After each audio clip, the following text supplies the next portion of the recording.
ओम, नमस्कार और जय हिंद।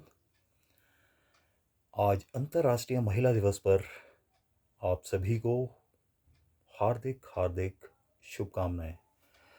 हम सभी भली भांति ये जानते हैं कि किसी न किसी रूप में हमें महिलाओं का सहयोग मिलता है, और चाहे वो माँ दुर्गा के रूप में हो, शिक्षा की देवी माँ सरस्वती के रूप में हो, या हमारी अपनी जन्म देने वाली माँ के रूप में हो। तो महिलाओं का सहयोग लगभग सभी को मिलता है। तो वही अनुभव और कुछ प्रेरणादायक बातें मैं लेकर आया हूँ।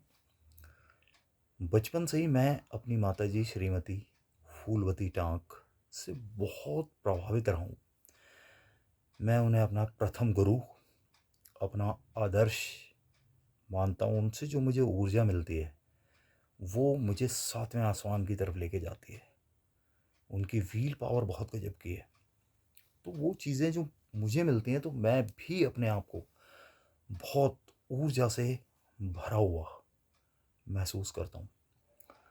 विश्व की सभी महिलाओं में ये एक अलग ही प्रकार का ऑरा होता है, जो अपने परिवार, समाज और देश संसार को लेकर आगे बढ़ती हैं। देखा होगा हमने अपने आसपास ऐसी बहुत सी महिलाएं हैं जो बहुत गजब के काम कर रही हैं।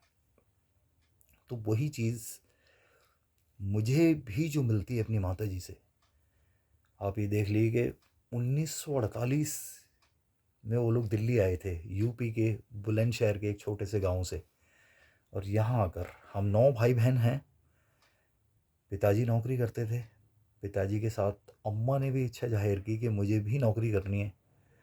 अम्मा ने भी भारत सरकार में नौकरी करी। हालांकि बिल्कुल भी पढ़ी लिखी नहीं थी, मगर उस ज़माने में नौकरियां मिल जाया करती थी। तो उन्होंने नौकरी शुरू की, पिताजी के साथ कंधे से कंधा मिलाकर एक अलग तरह के मुकाम पे ले जाने के लिए हमारे परिवार को कोशिशें शुरू की। और वो कोशिशें बहुत हद तक सफल रहीं।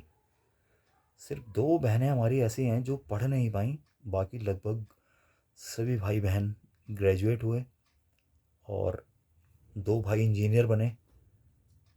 3 भाइयों ने भारत सरकार में नौकरी की है। अभी एक कर रहे हैं, वो रिटायर होंगे भी 24 में। तो ये सारी जो चीज़ें होती हैं ना, ये आसान नहीं है। और ये अपने परिवार के साथ साथ अपने मोहल्ले, अपने राज्य और अपने देश में भी जाती हैं।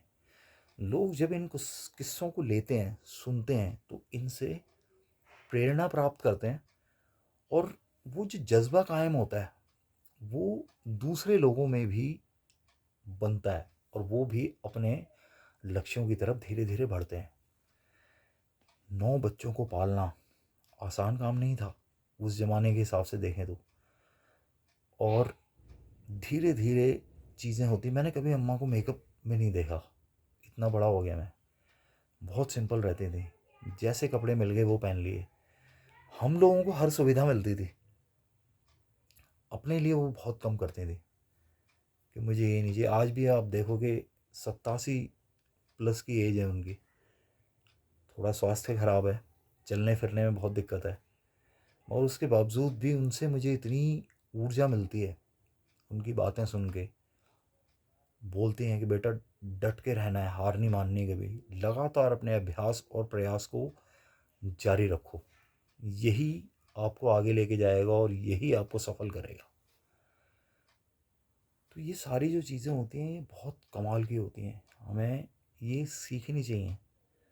और अपने आने वाले यंगस्टर को, युवा साथियों को इनको बताना चाहिए, सीखो, करो और आगे बढ़ते चलो। अब आप देखिए कि आज़ादी का अमृत महोत्सव चल रहा है, अलग अलग प्रकार की चीज़ें हो रही हैं, कोई किसी माध्यम से कुछ कर रहा है। देश में सूर्य नमस्कार के माध्यम से भी ये आज़ादी का अमृत महोत्सव मनाया गया। तो अम्मा ने भी देखो इसमें हिस्सा लिया और उनको अपना सर्टिफिकेट मिल गया।